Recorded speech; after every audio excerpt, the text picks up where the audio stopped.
the Elite class.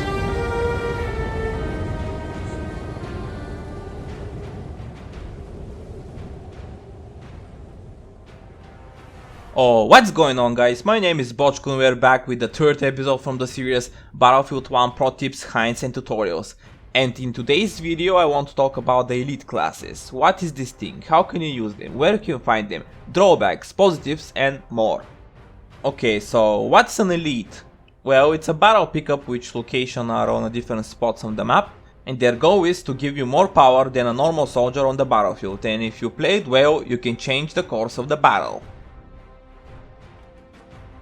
They are more familiar to the weapons which we can pick up from these wooden boxes all around the map in every Battlefield 4 maps. But this time they are a little bit upgraded, or I can say OP. You can find them as well in Battlefront, called as heroes, but this is a completely different game on a different topic. There are 3 elite classes in Battlefield 1, at least this is what we saw in the Battlefield 1 open beta on Sinai Desert. They could add more later on in the full release of the game or in some of the DLCs, but so far they are only 3 like they show us in the trailers. First up is the Flame Trooper, or most known as the Flamethrower guy. He wears a fire resistant gear which includes these clothes, not fireproof, gloves and a mask. And as you probably already know, he is equipped with a flamethrower and incendiary grenades. So, what's a flamethrower? Well, I will try to explain it very simple and short. It consists of 2 elements, a backpack and a gun. The backpack has 2 or 3 compartments which are filled with inert propellant gas, usually nitrogen, and a flammable liquid, typically petrol. The gun consists of an ignition system which job is to ignite the fuel that comes from the compartments. What about the incendiary grenades? Well, they are pretty much like the incendiary grenades in Battlefield 4.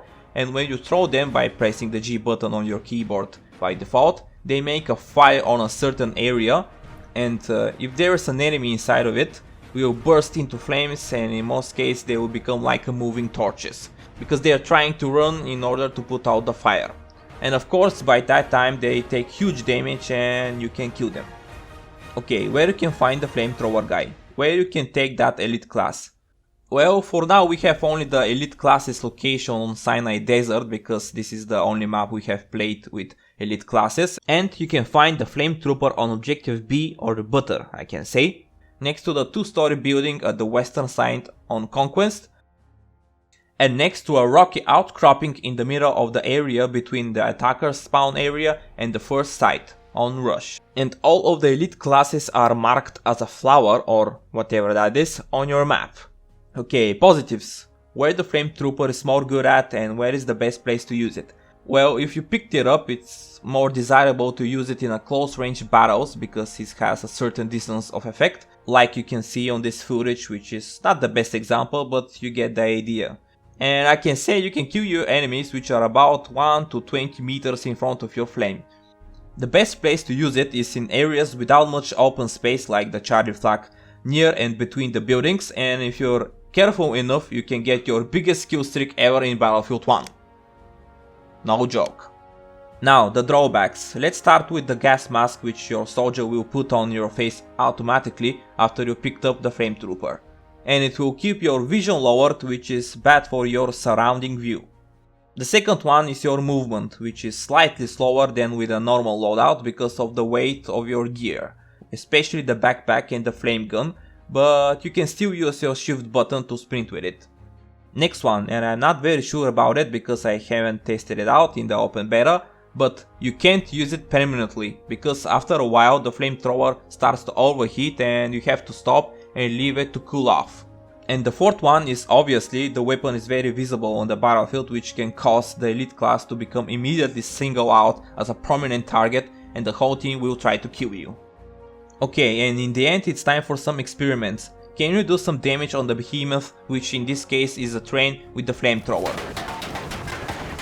Yes, you can, at least the hit marker shows up when you hit it.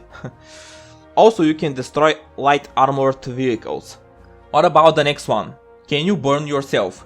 In a matter of fact, you can, and my advice to you is don't play with the fire. Moving on to the next elite class, the Sentry, or more like Iron Man. Equipped with an MG08 LMG with 200 bullets in the mag and 1000 for reserve, and armor plating for additional damage protection. This kit is a solo suppression machine, or pretty much he's like a moving human tank. Okay, the Maschinengewehr 08, I hope I said that right, or MG08 was the German army's standard machine gun in World War I and is an adaptation of Hiram's S. Maxim's original 1884 Maxim gun. It was produced in a number of variants during the war.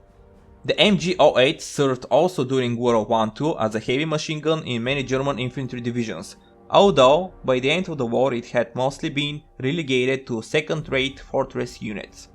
The MG08 is a water-cooled machine gun, and like the flamethrower, if you use it continuously for a very long time it will overheat. So it's better to fire in short burst mode to ensure the cooling of the weapon. I find it very familiar with the barrel pickup from Battlefield 4, the M60, which you can find and take on Operation Outbreak near the ruined helicopter between Alpha and Charlie. They feel pretty much the same with the shooting and the accuracy. So, where you can find the Sentry and where you can become Iron Man. For the Conquest mode you can fight it in the trench beneath the camo netting and Objective Freddy, and for the Rush next to a rocky structure in the center of the open space between Site 1 and Site 2. Let's start with the positives of this elite class. Where is the best place to use it? Well, like the Flame Trooper, it is best for you to stay at close to medium range from the targets for optimal effects. Probably around the center of the map near Duff and Charlie. Because it's not very accurate, and if you're in the middle of a long range battle, you have very low chances to kill your target. So, watch your distance. Okay, the second positive for the Sentry is his body armor. He's so well armored and you don't need to worry about your health, and you can very easily rush a group of 4 or 5 enemies and take all of them. Well, it's hard, but you're Iron Man after all, right? Your movement and your vision are normal, which makes it a very powerful elite class, and you have to have it in mind. So, be careful. Drawbacks. Well, to be honest, I cannot remember for any drawbacks. Maybe about its accuracy, which requires more skills to control it, and the overheating problem when you use it continuously. Meanwhile, laying prone at a safe distance away and carrying a weapon taller than most men is the Tank Hunter. The third elite class. The mask, the hood, the whole outfit and this big ass weapon gives you an idea of a complete badass. And he is. The Mauser 30mm anti-tank rifle, or Tankgewehr M1918, was the world's first anti-tank rifle, the first rifle designed for the sole purpose of destroying armored targets, and the only anti-tank rifle to see service in World War I.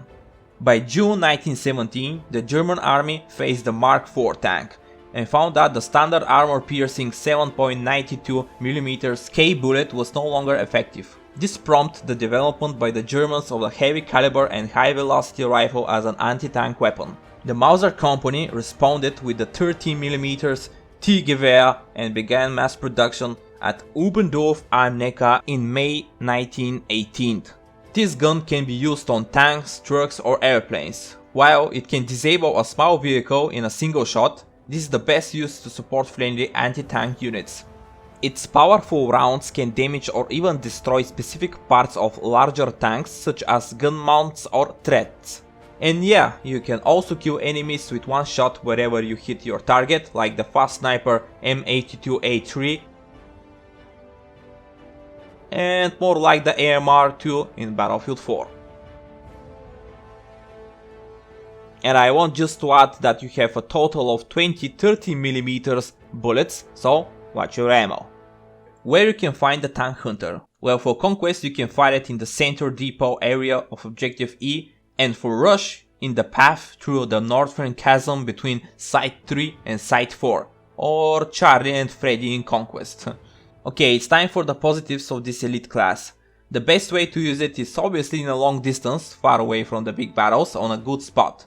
This weapon doesn't have a scope, which in some ways is better because the enemy will not see your shine when you use the scope, and that will not expose your position.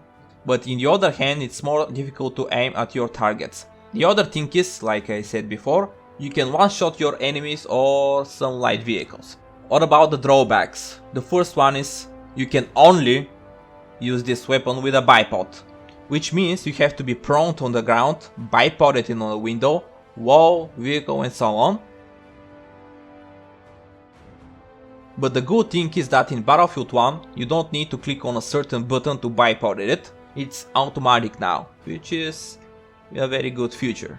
The other thing is, maybe the reload time is a little bit slower than a normal sniper rifle, but this is not something significant to worry about. Okay, I think this is pretty much everything you need to know about the elite classes in Battlefield 1, and as always I want to give you some notes about them and that you need to have it in mind. The first one is the health they got. Well, all three of them have more health than a normal soldier, but the sentry have most of it, then is the flamethrower guy, and in the end it's the tank hunter. Next up is the health regeneration. As you can see in this footage, the tank hunter has the health regeneration, also the flamethrower has it, and I'm not sure but the sentry doesn't have that function, and it makes sense because he could be so OP if he has it. So everything is balanced after all. The third one.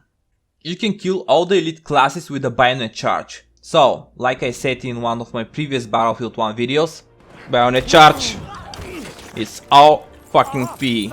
Moving on with the respawn time of the elite classes, and I'm just going to mention it because I haven't tested it out, but probably around 1 minute after the guy who wearing it got killed. About the next one we will see it after the full release of the game, but it's about how many elite classes we'll have in every map. It depends on the map design or something else, because if it is only one, you can imagine how 64 players will try to get it. Okay, next one, and it happens by accident while I was playing the open beta, and it is how to get rid of the elite class, if you want of course. Well, there are two ways to do it. The first one is to die, obviously, and the other one is to pick up someone else's kit on the battlefield. And the last one is more like a tip, and it is you can't lose it if you get inside a vehicle, on a horse, on an anti-tank gun and so. Because in Battlefield 4, when you picked up some of the battle pickups on the map, if you try to switch to your pistol for example, you're going to lose your battle pickup. Okay guys, this will be the end of this video. If it was useful for you and if you learned something you didn't know, you can give me a like, and if you want more Battlefield 1 pro tips, hints and tutorials, you can subscribe to my channel. So thank you, and I see you on the battlefield. Goodbye.